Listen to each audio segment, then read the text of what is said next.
আপনি কি মাছের ডিম খেতে ভালোবাসেন? তাহলে এই ভিডিওটি আপনার জন্য। আপনি কি জানেন মাছের ডিম খেলে কি হয়? আসলে মাছের ডিম খেলে কিছুই হয় না। আর আপনারা যদি বেশি বেশি মাছ খেতে চান তাহলে কিন্তু মাছের ডিম খাওয়া বন্ধ করতে হবে। আর ডিমওয়ালা মাছগুলোকে মারাও বন্ধ করতে হবে। তাহলে কিন্তু প্রচুর প্রচুর প্রজনন হবে।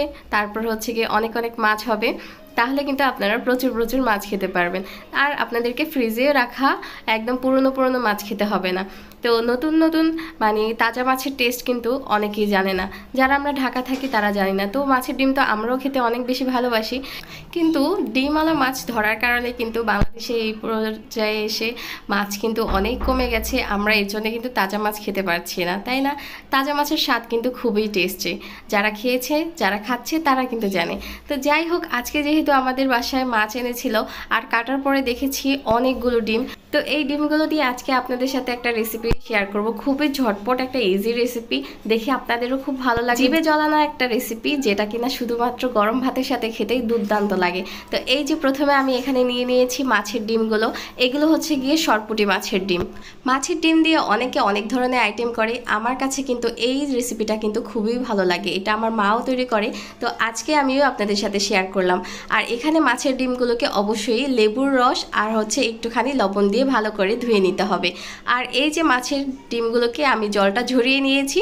ঝরিয়ে নেওয়ার পরে এর মধ্যে একদম কুচানো আলু দিয়ে দিয়েছি।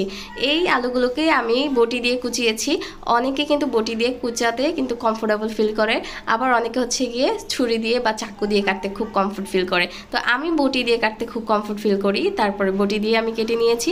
এরপর পরিমাণ মতো আমি এখানে হলুদ গুঁড়ো দিয়ে দেবো, আর দেবো হচ্ছে গিয়ে একটুখানি লবণ।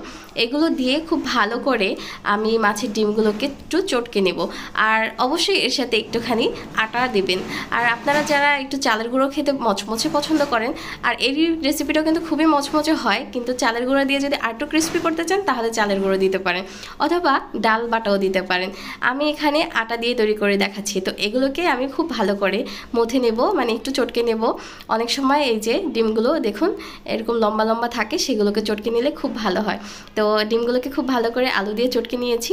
এখানে আমি কিছুটা আলাদা করে নিচ্ছি, পেঁয়াজ ছাড়া ভাজবো। একজন আছে আমাদের বাসায় যে কিনা পেঁয়াজ খায় না, তার জন্য পেঁয়াজ ছাড়া আমি ভাজার জন্য উঠিয়ে রেখেছি। তো আমরা যারা পেঁয়াজ খাই তাদের জন্য আমরা এখানে পেঁয়াজ আর হচ্ছে গিয়ে একটুখানি কাঁচামরিচ দিয়ে দিলাম। কাঁচামরিচ পেঁয়াজ দিয়ে এগুলোকে আরেকটু ভালো করে এভাবে চটকে নেব।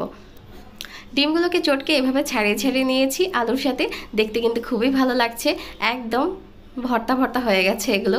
তো এরপরে আমি এখানে চুলাতে তেল গরম করতে দিয়ে দিয়েছি।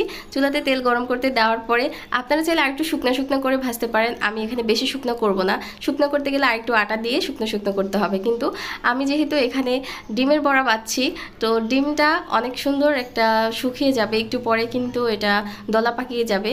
তো এর জন্য আমি এর সাথে বেশি কিছু একটা অ্যাড করি না, ক্রিস্পি হবে।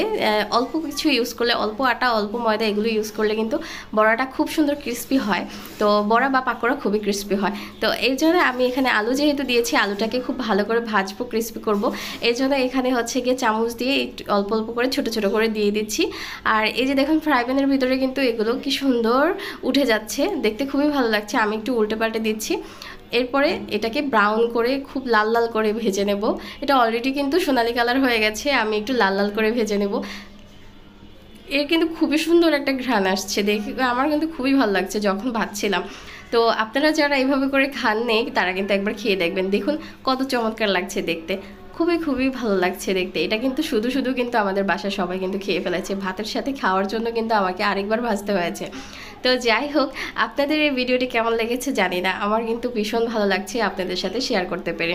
তো আপনাদের যদি ভালো লেগে থাকে তাহলে অবশ্যই অবশ্যই আমাকে একটা করে কমেন্ট, লাইক, শেয়ার করে দিবেন, আর আমার চ্যানেলটিকে সাবস্ক্রাইব করে দিবেন। Bye bye.